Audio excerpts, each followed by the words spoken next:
let's head towards session 9 Neurocritical Care. Let me invite and introduce our already known chairpersons, Dr. Naresh Chudasma, Senior Consultant Physician Anand, Dr. Jasmine Racharia, Consultant Intensivist Vadodara, Dr. Darshan Shukla, Senior Consultant Intensivist Bhavnagar, Dr. Bharat Prajapati, Consultant Intensivist Ahmedabad. Our today's topic for talk is Hyperosmolar Therapies ICP monitoring and much more. And for that, I would invite respected Dr. Deven Juneja, DNB, FNB, EDIC, FCCP, FICCM, FCCM, Director, Institute of Critical Care Medicine, Max Super Speciality Hospital, Saket, New Delhi. Thank you very much. At the outset, I would like to thank the organizers for inviting me here, and I would like to congratulate them for conducting such a marvelous academic piece. Thank you. I'll be talking about the hyperosmolar therapies, and we all know what is intracranial pressure. So basically, it is the pressure exerted by the fluids such as CSF on the brain tissue. So normally it is from 7 to 15 mmHg, and it is said to be pathological if it is more than 20 mmHg. If you look at the latest Brain Trauma Foundation guidelines, it suggests that in patients with traumatic brain injury, you should start ICP lowering therapies whenever the ICP reaches beyond 22 mmHg. But for all practical purposes, if the patient is having ICP more than 20 and along with it some signs and symptoms suggestive of raised ICP, you should start your therapies of lowering ICP, because otherwise patient will have high morbidity and mortality. So we all know the Monro-Calorie hypothesis. It simply states that since our skull is an enclosed compartment, so there is no area, no weight it can expand further, and it has got the three components, the brain tissue, CSF or blood, and if any of these components increase in size, so it will raise the pressure in the brain and it will put pressure on the other two components. And on top of that, if there is any extra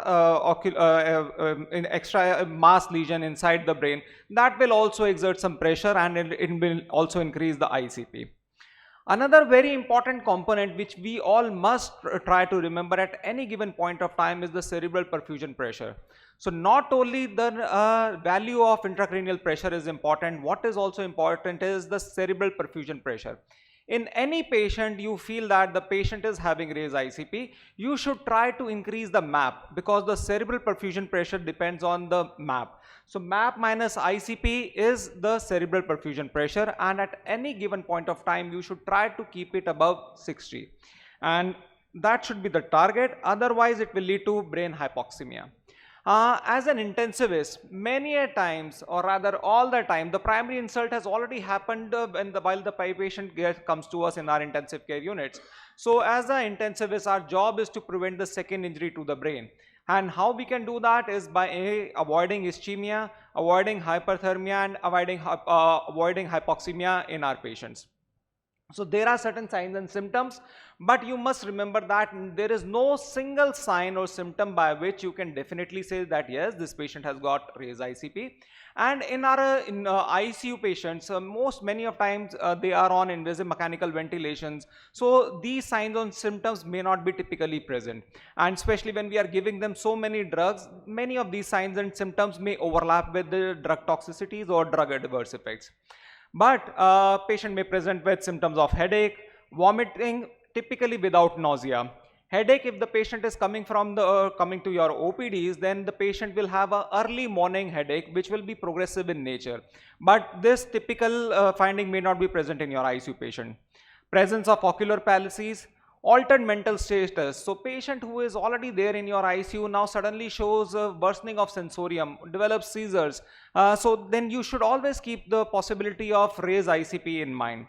Back pain, on examination, papilledema, pupillary dilatation, abduction pallises, and we all know the typical Cushing's triad which has been described. The patient will present with hypertension, bradypnea and bradycardia. So in any patient in your ICU, if the patient develops this Cushing's triad, then again it should raise the possibility of patient having a raised ICP. But you must keep this thing in mind that this might not be always present, and it generally presents late in the disease course. And biot's respiration, again periods of hyperapnea followed by periods of apnea. So this is typically present in patients with raised ICP. So when you look at all these things, you might be able to detect or suspect that the patient is having raised ICP. So you need to do certain tests or measures to evaluate whether the patient is having raised ICP or not. But if you look at the typical scenario or typical case scenario, you will see that many of these patients, most of these are patients who are having some primary brain pathology. But even in your general critically ill patients, even if when the patient is on invasive mechanical ventilation, certain drugs like tetracycline, these can also increase the ICP of a patient. So if the signs and symptoms are present, patient shows sudden neurological deterioration, then you must suspect ICP even in your general critically ill patient also. But obviously presence of traumatic brain injury, subarachnoid or brain ICH, meningitis, acute liver failure with cerebral edema, again a very common complication in our ICU patients, stroke, benign intracranial hypertension, head-shaped deformities, presence of hydrocephalus. So all these will increase the risk of developing raised ICP, and it must be kept in mind. So when you look at the monitoring of ICP, obviously the gold standard is the invasive ICP monitoring. Most commonly the methods which are employed are intraventricular and intraparenchymal, but it can be done through epidural catheters, subdural catheters, subarachnoidal also, and even when you put a lumbar drain, you can connect it to your manometer, and through the CSF you can monitor the intracranial pressures. So this is the gold standard. But obviously, like any procedure or any therapeutic intervention we do in our ICU patients, it has got some advantages and some disadvantages. Obviously, this is the gold standard. It will give you the most accurate or most precise ICP measurements, and it can be done in a continuous way also. But the problem with this is it is obviously invasive, highly technical, so you need to have an expertise to put in the catheter and to monitor it, and whether how you are going to interpret those results. So all these things require expertise, and obviously it is associated with severe complications like infection, bleeding. A patient with acute liver failure with suspected raised ICP, you would not like to put a invasive intracerebral catheter because the patient already has got high INR. So many of our patients who are critically ill or who might benefit from continuous ICP monitoring may have certain complications which may not make this test an ideal test. So obviously now we have got a whole gamut of non-invasive tests which have been employed in the past few years, and obviously they have got their own limitations. So they cannot give you a continuous measure, so they are all point of care tests, so point of time test rather. So at particular point of time it will tell you whether the ICP is on the higher side or not. So all these tests have been done, and so the most in the recent times the tests which have gained a lot of importance are the transcranial Doppler and optic nerve sheath diameter, because ultrasound is present in most of the ICUs presently, and as intensivists we are all trained to use ultrasound machines now. So these tests have become really important in the past few years. Brain imaging, they can also give you an indication whether the patient has got the raised ICP or not. If you look at the literature, these are arguably the most commonly employed tests in our ICU patients to measure or suspect ICP, raised ICP. So if you look at the data from the US, and even in patients with traumatic brain injury, in which patients it is generally indicated to measure the ICP, then also the use of invasive devices, invasive monitors, is less than 15%. So in India, I am sure it is much less than that, although we do not have the exact data for that. So the brain imaging is most commonly done, and there are certain signs which can indicate elevated intracranial pressure in the patient. So enlarged ventricles, midline shift, herniation, which obviously is a very late sign, brain edema, effacement of sulci, insufficient gray-white differentiation, compression of basal cisterns or ventricles, and mass effect if there is presence of any tumors, abscess or hematomas. So if these things are present, it will give you an indication that yes, the patient might be having raised ICP. But again, with any other test, it has got some advantages.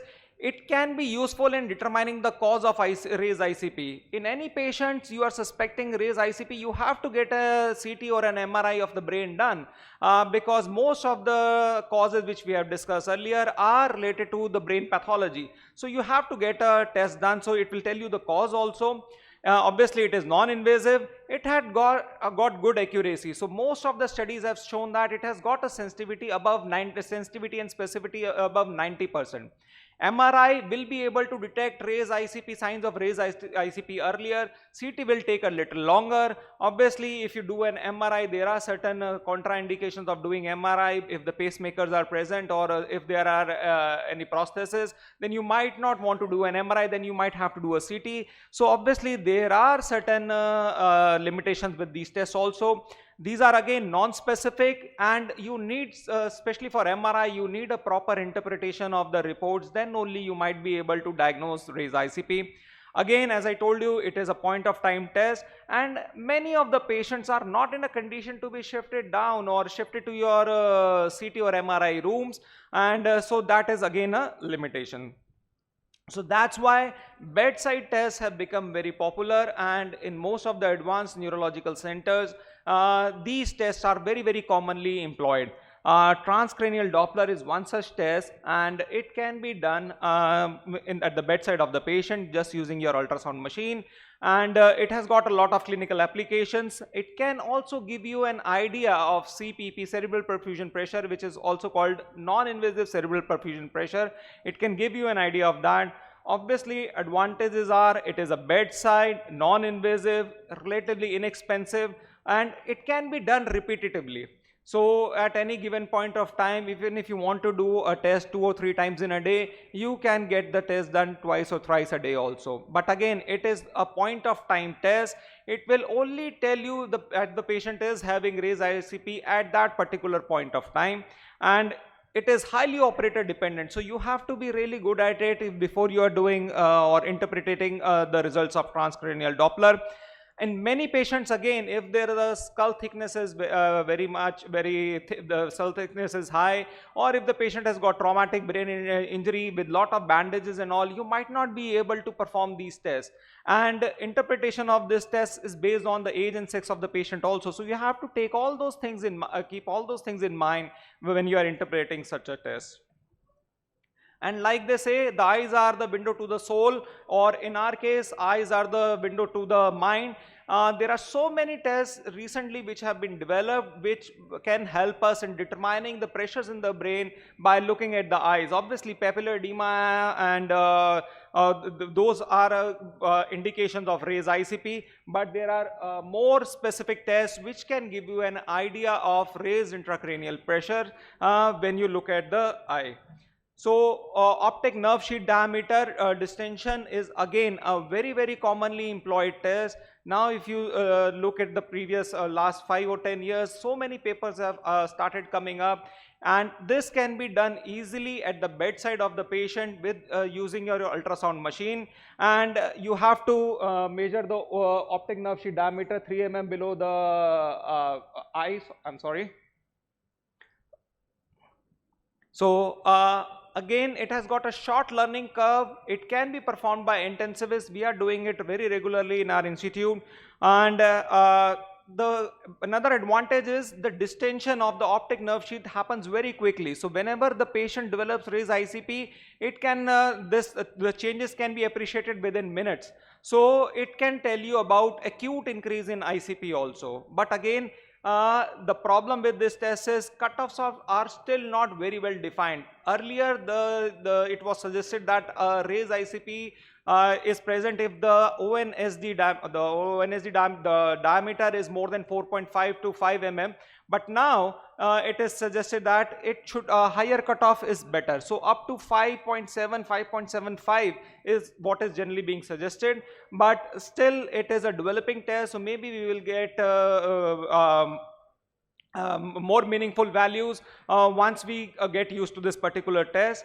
Again, it might not be reliable in certain patients who have got eye injury or patients who have got ophthalmological problems, operator dependent, and again point in time test.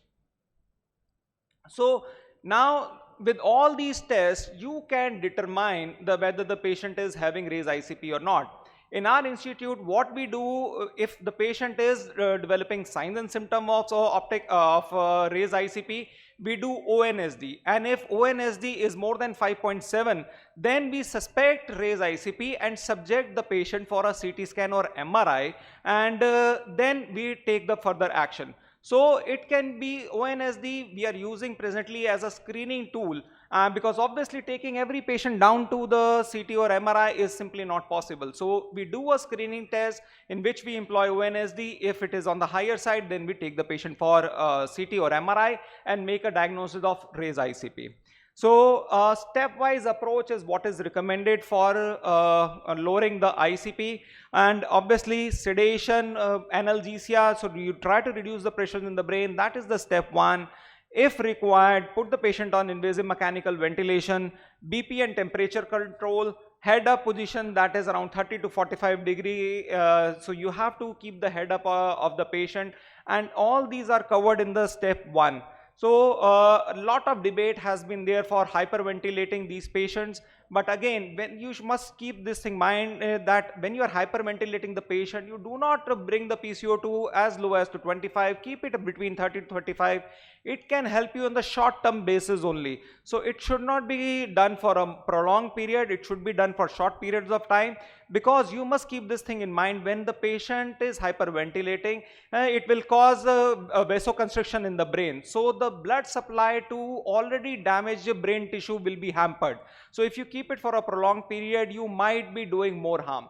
Especially in patients with traumatic brain injury, it is advised that you should not do this in the first 24 hours when the brain is critically injured. So brain is most vulnerable in the first 24 hours after traumatic brain injury, and if you do hyperventilation and keep the PCO2 to as low as 25, then it can cause severe vasoconstriction and reduce the brain supply, blood supply to the brain.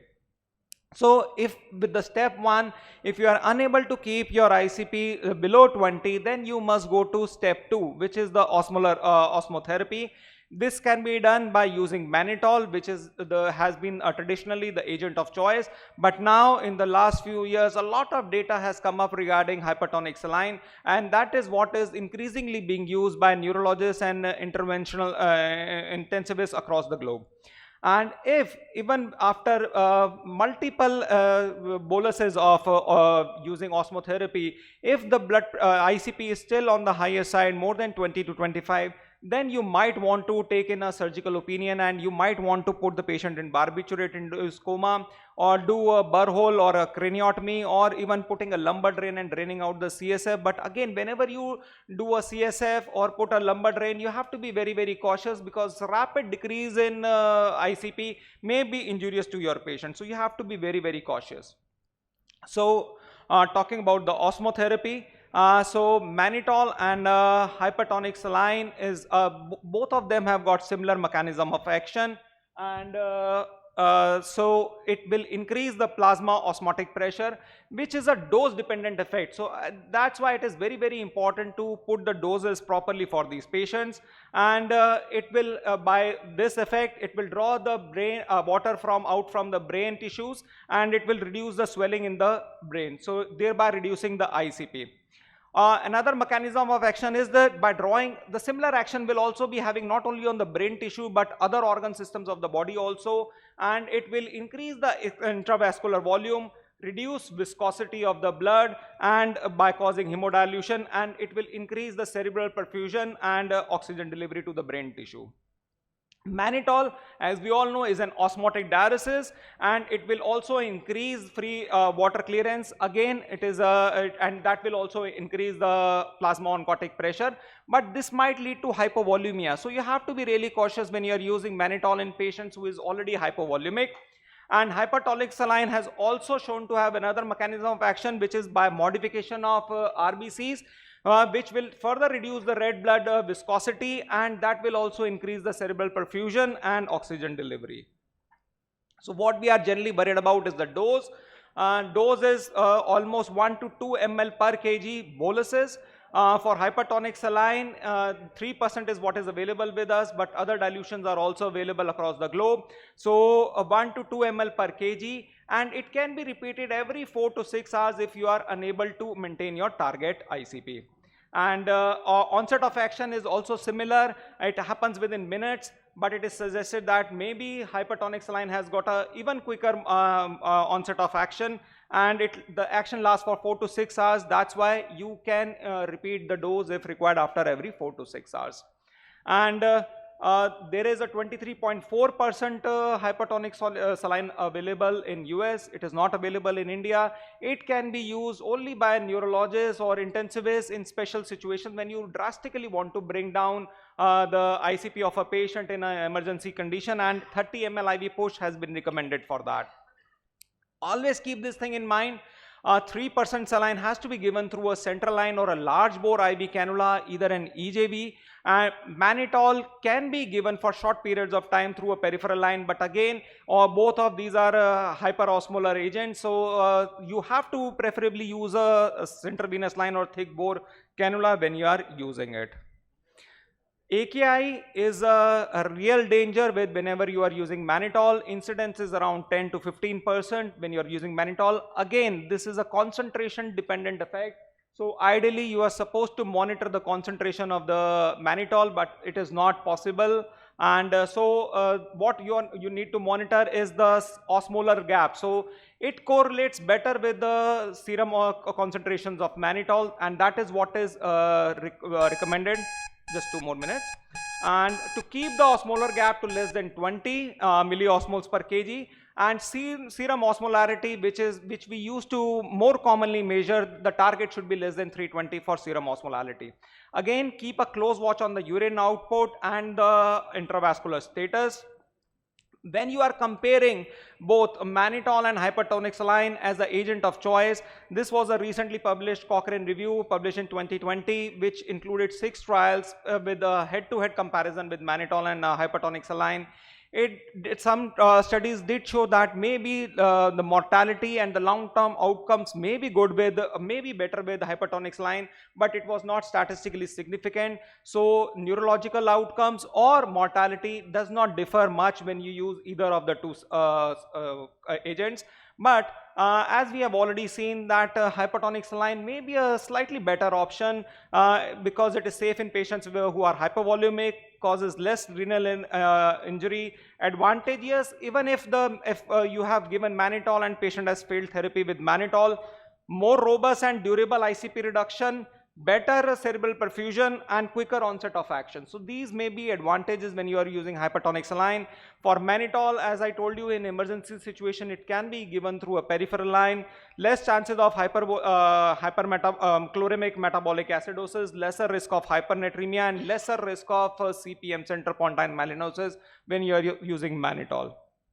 So if you look at the most recent Neurocritical Care Society guidelines, again published in 2020, they suggest that hyperosmolar therapy may be important in reducing ICP, but whether it really correlates to better neurological outcomes, it is yet to be proven. And rather than using specific targets for sodium levels, it is better to have a symptom based control. If the patient's symptoms are improving, and then you must consider, target your therapy accordingly. And they suggest using hypertonic saline over mannitol, especially there is data regarding SAH and traumatic brain injury. So to summarize, early recognition of raised ICP is of paramount importance. There are a lot of non-invasive tests which you can easily employ, and one of those tests is ONSD, which you can do at the bedside of the patient. You can use it as a screening tool, and if you find that ONSD is raised, you subject the patient for further monitoring. Stepwise approach to reduce ICP, and hypertonic saline solution may be a better option than mannitol. Thank you. I hope I have not increased your ICP.